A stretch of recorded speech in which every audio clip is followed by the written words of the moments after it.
बिस्मिल्लाहिर्रहमानिर्रहीम। अस्सलामुअलैकुम। आप देख रहे हैं 1 बाई 1 न्यूज़ HD। रिपोर्ट करें मोहम्मद शमून नज़ीर। सऊदी पलट मजूर शख्स का हुकूमत वक्त से सऊदी कफील से तनख्वाहों की अदायगी की अपील।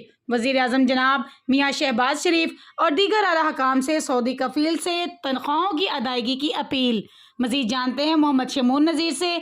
जी शमून, क्या तफसील है आपके पास? जी बिल्कुल, सऊदी पलट मजूर शख्स का हुकूमत वक्त से सऊदी कफील से तनख्वाहों की अदायगी की अपील। खानेवाल के नवाही गाँव 80-15 के रहायशी मजूर शफकत अली ने बताया कि मैं और मेरा बेटा 1991 में बासिलसिला रोज़गार सऊदी अरब गए थे और हमने सऊदी कफील साले आतिया अल उस्मान अल उमर के होटल पर काम करते रहे। शुरू में तो होटल का मालिक हमें काम करने की तरह अदा करता रहा। बाद इज़ा हमारा कफील के साथ लेन देन का तनाज़ा हुआ तो उसने हमारी तनख्वाह रोक ली, जो कि मुख्तलिफ बहानों से टाल मटोल करता रहा, जिसका हमने सऊदीया की मुकामी अदालत में दावा दायर कर दिया। जो सऊदी की मुकामी अदालत के जज साहब ने फ़ैसला हमारे हक़ में दे दिया और कफील को बरवक्त तनख्वाहों की अदायगी के अहकाम सादर कर दिए। इसके बावजूद कफील ने तनख्वाहों की अदायगी से इनकार कर दी, जिस पर परेशानी के आलम में साइल मुख्तलिफ बीमारियों में मुब्तला होता गया और शुगर की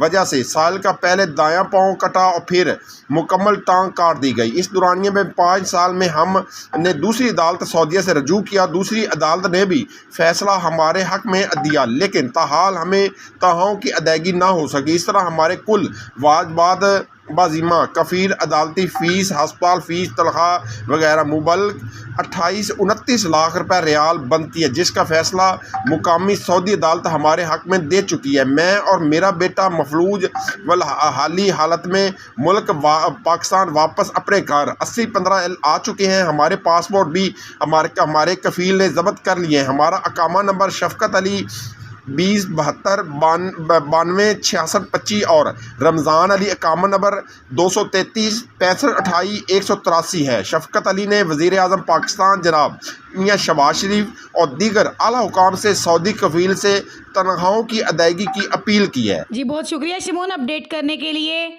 मज़ीद जानते हैं इस वीडियो रिपोर्ट में। की नाम थोड़ा?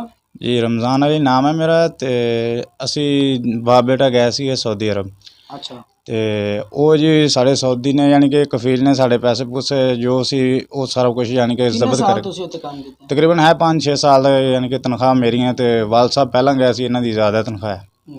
तो इस वजह तो उन्होंने जो भी यानी कि पैसे भी वैसे भी जाती खो ले सीगे सऊदी ने। तो हुण जिहड़ा यानी कि साढ़े जो भी मुतालबात ने वो भी नहीं पूरे किए। हर तरह का काजी ने फैसला जो भी है साढ़े हक च कीता सी, यानी कि जो भी फैसला से सारा साढ़े हक च होया है। तो लेकिन उतों की हुकूमत कोई भी ऐसा रद्द अमल नहीं कर रही कि जो साढ़ा इंसाफ साढ़े दे।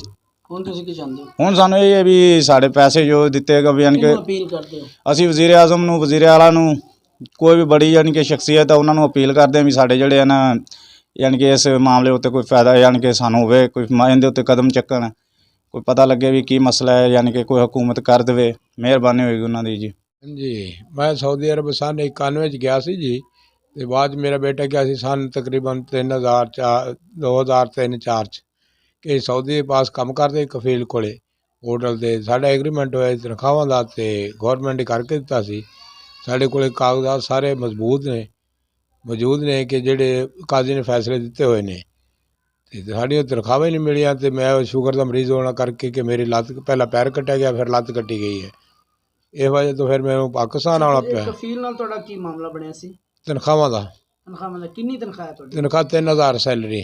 3000 सैलरी? हाँ जी, पहला असी 20000 रुपया एक्सट्रा सी साढ़ा बनया कि 500 रुपया महीने का वो देगा 17 महीने। अच्छा। एग्रीमेंट होया 17 महीने देगा 3,500 रुपया दोनों नूं। क्यों उन्हें फिर कोई पैसा नहीं दिता। तो उन्हें काम असी चले गए काम करन उहदे कोले, ते उन्हें कोई पैसा नहीं दिता। फिर उन्हें कहा मेरे को काम नहीं जाओ भाई जिथे बस। किन्ने सालां दी तनख्वाह रुकी उहदे कोल? ये मकसद सन अपना हिजरी के हिसाब से चली हुई है 36 दे विच। किन्नी बनदी तनख्वाह तुहाडी? 6-7 साल दी बनदे यार दी। 6-7 साल दी तुहाडी और तुहाडे दोनों बेटे दी किन्नी बन जांदी? किन्ने? 28 तो 29 लाख रियाल दे सेंटर ही बनदी। 28-29 लाख रियाल तुहाडी तनख्वाह बनदी जो कफील ने नहीं दित्तियां? हाँ जी, कफील ने सैलरी नहीं दी, फिर लद कट्टी दे विच पैसे पाए है ना। अच्छा। जेड़े मकसद 2 मिलियन रियाल लद कट्टी दा पाया गया है। अच्छा। ਤੇ ਸੈਲਰੀ ਵੀ ਤੇ ਹਕੂਕ ਇਨਸਾਨ ਵੀ ਹੁੰਦੇ ਆ ਅੱਛਾ ਕਿ ਉਹ ਵੀ ਮੈਂ ਗਿਆ ਸੀ ਹਕੂਕ ਇਨਸਾਨ 'ਚ ਉਹ ਵੀ ਨਹੀਂ ਦਿੱਤੇ ਵਜ਼ਾਰਤ ਦਾਖਲੇ 'ਚ ਗਿਆ ਉਹ ਤੇ ਫਿਰ ਮੇਰਾ 4-5 ਸਾਲ ਦੇ ਨੁਕਸਾਨ ਬਹੁਤ ਹੋਇਆ ਕਿ ਰਿਆਜ਼ ਜਾਂਦਾ ਸੀ ਜੱਦੇ ਜਾਂਦਾ ਸੀ ਅਲਬਾਹ ਜਾਂਦਾ ਸੀ ਕੇਸ 'ਤੇ ਜਾਂਦਾ ਸੀ ਕਿ ਉਹ ਕਾਮਾ ਕੋਲੇ ਕੋਈ ਨਹੀਂ ਸੀ ਕਿ ਇੱਕ ਗੱਡੀ ਜਿਹੜੀ ਪਾਕਿਸਤਾਨ ਕਿੱਦਾਂ ਹੈ ਹਾਂਜੀ ਪਾਕਿਸਤਾਨ ਕਿੱਦਾਂ ਹੈ ਖਰੂਜ ਨੇ ਇੱਥੇ ਆਇਆ ਫਿਰ ਮੈਂ ਕੇਸ ਕੀਤਾ ਸੀ ਉੱਥੇ ਤੇ ਕੇਸ ਕਰਕੇ ਫਿਰ ਮੈਨੂੰ ਹੁਕਮ ਨੇ ਹੁਕਮ ਦਿੱਤਾ ਕਿ ਖਰੂਜ ਨੇ ਇੱਥੇ ਤੂੰ ਜਾ ਸਕਦਾ ਹੈ ਉਹ ਪੇਪਰ ਮੇਰੇ ਕੋਲੇ ਪਿਆ ਹੈ ਤੇ ਉਹ ਮੈਂ ਉੱਥੇ ਫਿਰ ਕੇਸ ਕੀਤਾ ਜਵਾਦਾਤ 'ਚ ਉਹਨਾਂ ਫਿਰ ਮਕਤੂਬ ਮਾਲ 'ਚ ਭੇਜਿਆ ਸੀ ਉਹਨਾਂ ਫਿਰ मैं वर्का ਦਿੱਤਾ ਵੀ ਆ ਖਰੂਜ ਨੇ ਆਈ ਹੈ ਤੇ ਤੂੰ ਜਾ ਸਕਦਾ है। मज़ीद ऐसी खबरों से बाखबर रहने के लिए देखते रहिएगा चैनल 1/1 न्यूज़ HD। यूट्यूब पर हमारे चैनल को लाइक करें, शेयर करें और सब्सक्राइब करें और घंटी का निशान दबाना ना भूलिएगा ताकि आने वाली हर नई वीडियो आपको मौसूल हो सके।